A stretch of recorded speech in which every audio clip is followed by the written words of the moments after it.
Hello there and welcome back to the vlog. Nope, that's not a vlog. It's a podcast. I screwed that one up. Roll the intro. There is no intro. Let's get to the episode. Today, we're talking about my camera choices over the past couple of years. They have been, I began with Nikon. I was Nikon digital SLRs from 2005 up until, I'm going to say 2020-ish. And then at that point, mirrorless kind of took over. That Canon caught up to Sony in a lot of ways, and the Canon R6 seemed like a very attractive camera to me. Since then, I've gone on to use, there's another podcast episode about it, but the Tamron 35-150 f2 to f2.8 is an incredible lens, but it is only available for Sony. So this year, I began with two Canon R6s, Canon R6i, and I slowly started using the Sony a little bit more because of that lens.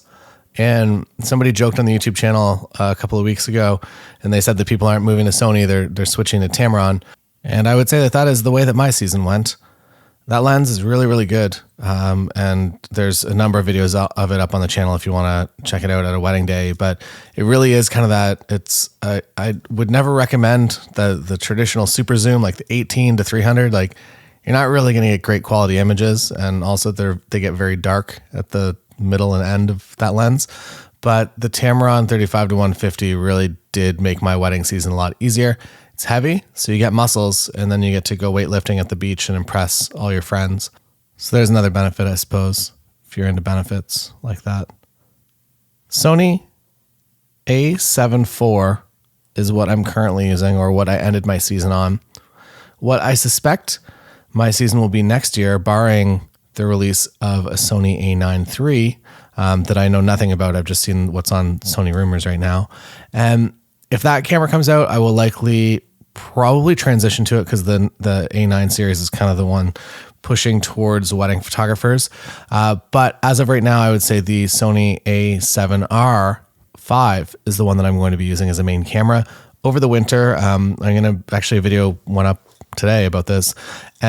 The way that my winter kind of structures is that through the winter, I intentionally book off from weddings, that I will not do a wedding unless it's a very great circumstance after usually November 1st up until typically May, which is slowly being pushed into June because so much is happening in May this year. So I took very few weddings in May. I think I have 2. And then June, I think I have 16, and my wedding season begins. So I work very, very hard when I'm in season, and I funnel all of my traffic to make that happen. So I still do all the marketing efforts. I still generate as many leads as I can. And my Focal website, if you're not yet on the Focal website train, they basically build you, I'm a disclosure, I guess I'm a part owner of the company, but basically they build you out a full website. And with my transition to Focal, and that I was just like, here's some images, build me a website, have fun. With that transition, I actually list all my prices publicly now, which means that I get far less inquiries, but I tend to book, I would say maybe 90+% of them, that if I get an inquiry, there's a pretty good chance that's going to book. I would say, I don't know if I'm doing financially better or worse because of that. I would say it's pretty much even, at least looking kind of roughly at the numbers, or I guess I can, end of next season, I can give you real data on this. But looking at the numbers kind of just generally, I would say I'm pretty much even, which is an interesting thing, because when I look at my email box in comparison to last year and the year before, I was pretty much full. I would say at any given time, I would have a residual 20 emails in my email box, and that is stressful. It's not fun. If you're out traveling, I always feel weird posting that it's like, yeah, out here having a great time in Iceland, when I know that I have people that I have to get back to. And if it was just like one trip a year, my clients don't understand, but I travel pretty consistently throughout the year. So there's no longer an excuse for me to not run my business when I'm traveling. When traveling is, I would say in every single case, even if it begins as a vacation, I'm always going to do some sort of project on it. And I know that might sound crazy, and this is also a podcast about gear, and we're getting derailed instantly. But I do feel like when the opportunity is there and you can learn to create content in a low stress way, so you're not doing something that's taking over the entire trip, you're not waking everybody up at 4 a.m. to get in a van and drive 6 hours. It's more so just about creating what content you can on the trip and being able to show that. I talk about this a lot in the course that just went up, how to make your first million in wedding photography, over on the members website, taylorjacksoncourses.com. one of the key things I think for this year, if you're a wedding photographer, is to show that behind the scenes, to show that you're a real person. And if you're not yet doing it, I think it's going to become a bare minimum of the industry that, yes, you're obviously going to have to be able to take great photos. You're going to have a proper business that you get back to people and they trust you. But to really push your business forward, I think it is important to really get people involved behind the scenes.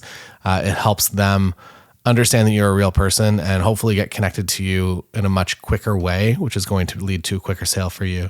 And there's a lot of other things that go into it. There's 3 touch points. There's a lot in that course. So if you're a member, go check it out because it's been up for a couple of weeks now at this point. Back to gear. Sony a7R 5 is likely going to be the camera that I'm using throughout the winter that I just talked about, that we do commercial projects and travel and do non-wedding things. And I think that it is an incredible tool for that. Do I think it is the best tool if you're solely a wedding photographer and you only want to do wedding photography? Is it the best tool? I don't think so. I would probably still, if I was only doing that, if I was only doing wedding photography or maybe hybrid coverage, photo, video, highlight a few weddings, I would likely stay on my A7 IV.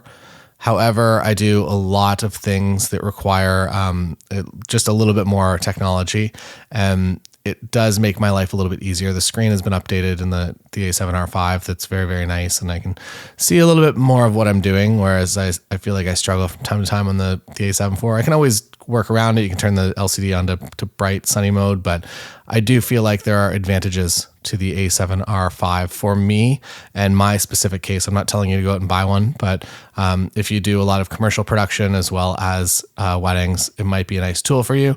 One of the downsides is the buffers, and it's still very, very fast, but it is a high megapixel camera. And when you set it to medium raw, I'm hoping that they're going to do an update to this.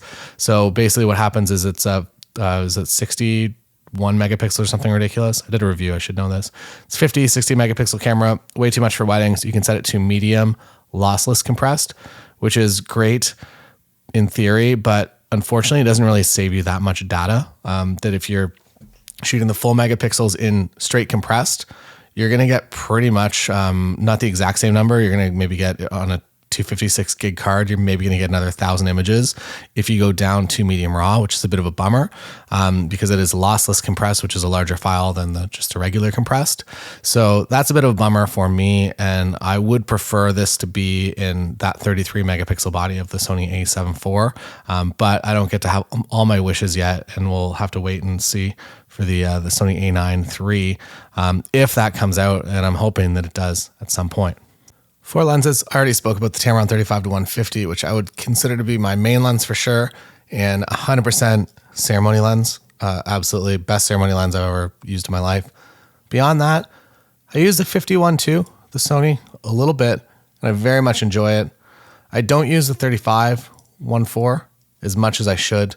And I use the 20 millimeter G is kind of my joke. It's my cake cutting lens or maybe party lens. And it pretty much only comes out for those 2 periods of the day, or if I end up in a tighter space, I have to do a group shot. But most of the time, I would say that lens stays in the bag as a backup just in case. And then I have my 50 usually on my main camera or maybe my Tamron 35-150. And that's it. That's all for my Sony kit, which is a bit weird. My Canon kit, let's speak about Canon and kind of where I left it this year. The Samyang 85 f1.4 for the Canon RF mount. It is an autofocus lens.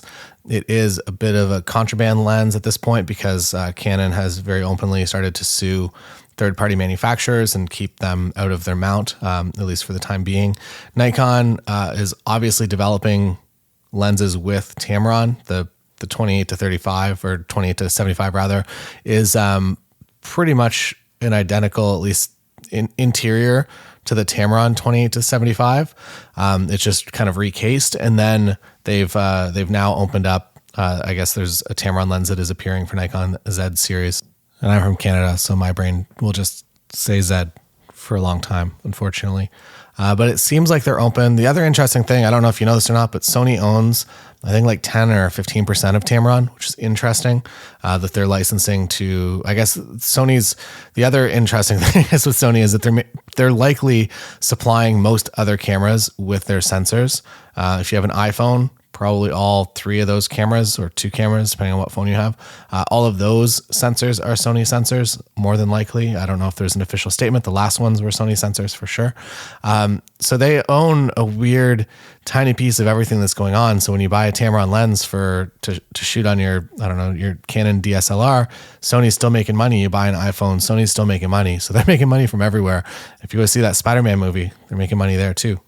So maybe because of that, they're a little less protective over their mount, or more than likely, I guess, to gain competitive advantage, because they were quite late to the party when they kind of merged with Minolta and began the Sony Adventure and Alpha cameras. They had to do something a little bit different. So by allowing Sigma and Tamron to develop for a mirrorless mount, it allowed their customers a lot more opportunities. I'm guessing internally there's probably some sort of like, hey, Tamron, you can't build a 51.2 that's as good as ours. I think it's all leased. So if you're building a lens for another camera brand, say I'm Sigma and I want to build a lens for Sony, I have to lease the rights of the mount for that specific lens. This is my understanding. I believe it to be correct. And I feel like Sony would be like, nah, you can't just make a straight competitor product that's going to build our lens for less money. That's not cool.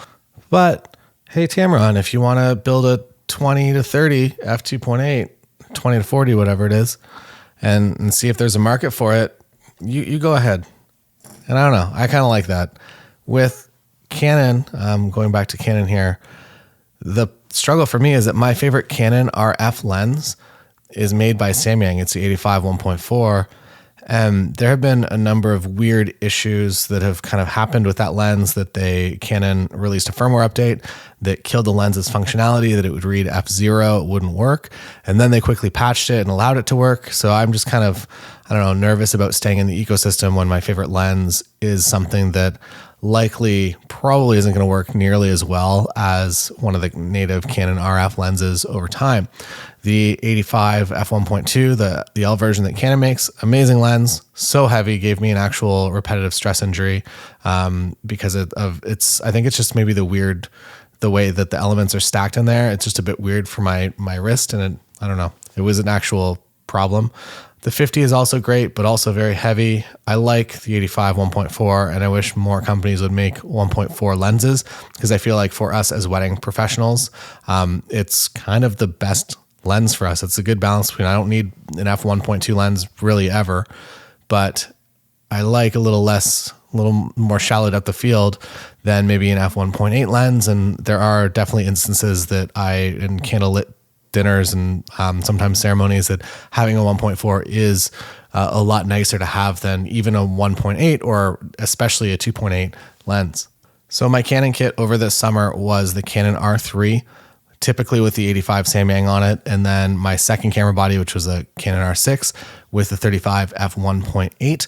I bought the 24 1.8, but then I never ended up using it because at that point I was using my Sony camera so often because of the Tamron lens. There's also a video on the channel of myself using the 50 1.8, which is a $199 Canon RF lens. And it was quite an experience. I would say in most cases, 90% of cases, I couldn't really distinguish it a whole lot from what I would have shot with maybe a 50 1.4 or even a 51.2. A lot of the time it was pretty close. The background details are just obviously like the elements, there's not as many and they're not as good quality. So you do pick up some issues, but I think for us as photographers, yes, we should strive to do the best thing possible, but also, I feel like there is a cost factor, and to be able to get into a 50 millimeter lens that is almost as good as a 51.2, I know that's a crazy thing to say, for like $2,000 or $3,000 less, whatever I don't even know what the 51.2 is listed at right now. But your clients, for the most part, are never going to notice a difference. I know maybe that from the artist standpoint, that we should always be doing the best quality, the best things. I think that there's a balance, and I think the balance also comes into play with that 50 1.8 and how small it is, that you can be a lot more candid in situations and get photos that you couldn't get with a much larger lens, especially during getting ready. You show up into the getting ready and you're just, I don't know, you have a small camera. People aren't going to worry too much about you. If you have a Canon R6 or R5 or an R6 Mark II with that 50 on there, people aren't even going to really look at you. Also, the close focusing is kind of nice on it as well. So yeah, that's my thought on that lens. I would say that that's something that you should have in your bag. The 85 Canon RF lens, the f2 version, it's fine. I don't know if it's been updated, but I did have some focus issues with it just being kind of slower or doing things that I wouldn't expect it to do and taking a long time to correct. The 35 1.8 does that as well, that whenever it zooms into a macro, so if you have it on your shoulder and it zooms into macro and it's trying to get something that's really close, it takes a couple seconds to get back to a portrait distance. And the other lens that I had in my Canon bag was the 16 f2.8, and I like that lens a lot, to be honest. If you've Lightroom now has a profile for it. Before Lightroom had a profile for it, and you kind of had to build your own. It's a fisheye. Straight at a camera, that lens is a fisheye. Canon does software correction, I think, to fix everything as best it can for the previews. But if you load in the raw file with no profile, no anything, it's pretty distorted. But I don't know. I guess there's maybe a balance in there that you can manufacture a less good lens for significantly less money if you know that it's going to be shot on your own brand of camera, and you can create a profile that basically makes the flaws into what it should be. You're not getting the best optical straight down the barrel into the sensor, but if you're doing a good enough job correcting it, Fuji does this a lot with a lot of their lenses, that there are corrections on there that you can't turn off, that they are just, they fix their lenses in the camera, and the raw file, you can't turn it off. The raw file is the raw file with the correction on it. All right, now let's talk about Nikon. We're going to talk about Fuji, and then I'm going to leave you. Last time it's like maybe it's a week, maybe it's 3 months on this podcast. You'll never know. Nikon, my current kit, and a kit that somebody, a good friend of mine, Liam, shoots with, is the Z9. It is an incredible camera. I was fortunate enough to kind of be one of the, not beta testers, but pre-production testers, and went out and we shot some sports with it, and shot a little bit of a wedding with it and some portraits. It is an incredible, incredible camera. What I don't love is that it's a gripped body. This was the same issue with my Canon R3, that it's big. So I am very, very hopeful that in the near future, that Nikon is going to put a lot of that tech, similar to what Canon did with the R3, kind of going into the R6 Mark II, that a lot of the autofocus and systems are within that camera now. If something like that were to happen, I feel like Nikon would become a significant player in the wedding game. They understand price point. They are, I guess, with Fuji, who we'll talk about next, they are a very strong price competitor to get into wedding photography at a professional way, with a camera with 2 card slots. And once the autofocus and the low light performance in the Z6 II or whatever's coming next gets up to the Z9 level, they're going to be very, very strong, especially if they stick around that $2,000 price point for that camera. Value for dollar, it's very, very hard to find something better. I very much miss the Nikon files, specifically in weird light scenarios. Sony's gotten a lot better, but in weird lighting, it's very difficult to get to a point that you're happy with the image.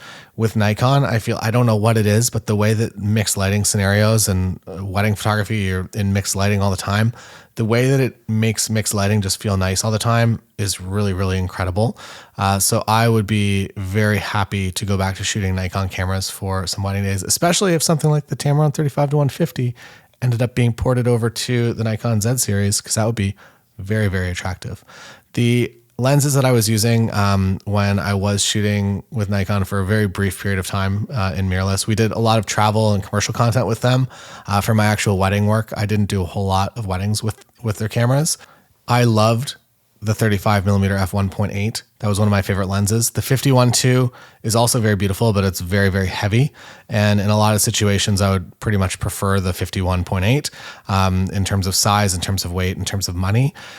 So 35 and 50 would probably be my 2 go-tos on the Nikon system. The 85 is also very, very nice. I've found that over the past year, 85 used to be my favorite. Looking back the past 10 years, 85mm lens has been my favorite lens for any system for a wedding day. This past year, I don't know what's happened, but I prefer 50 or 35. I'm getting a little bit more comfortable with getting a little bit closer.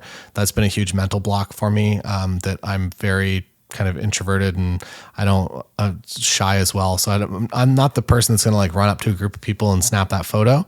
But I've discovered with 50, and by using the flip out screen, which is another reason I think that pretty much the original reason that I went Canon for the R6 is because the Z6 II did not have a flip out screen fully articulating.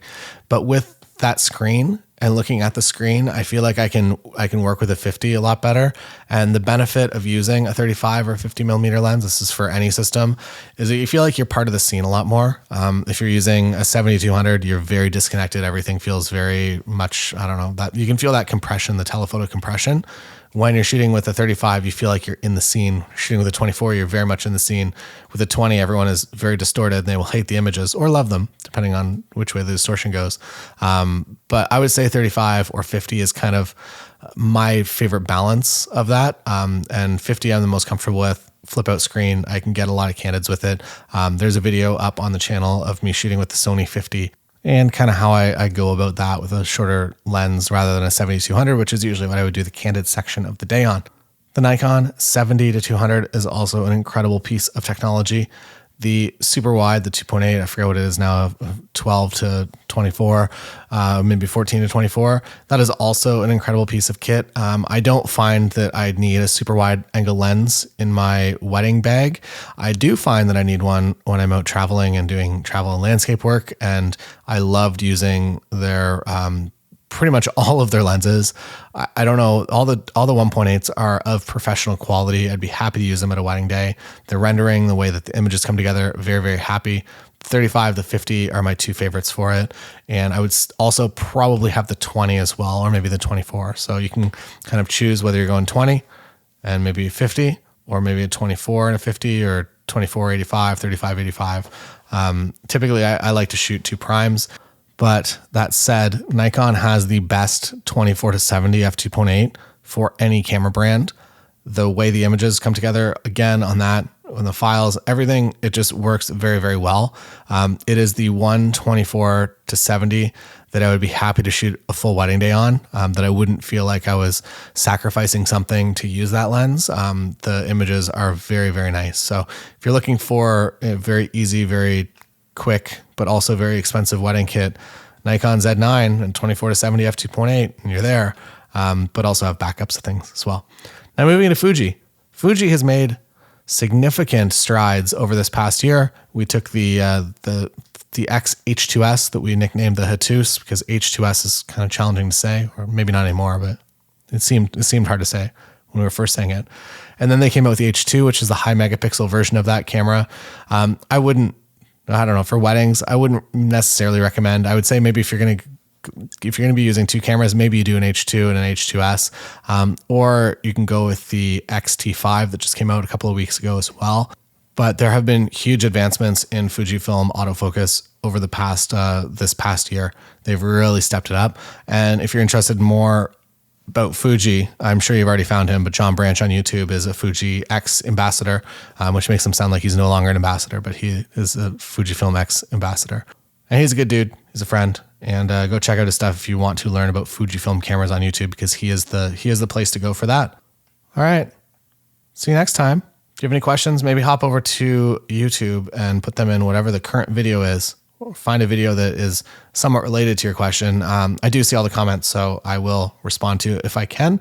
And if not, maybe I'll put it in a podcast, but I feel like I'm so infrequent with these that it is a bit of a struggle for me to be like, hey, send me your questions and I'll get back to you in 17 months.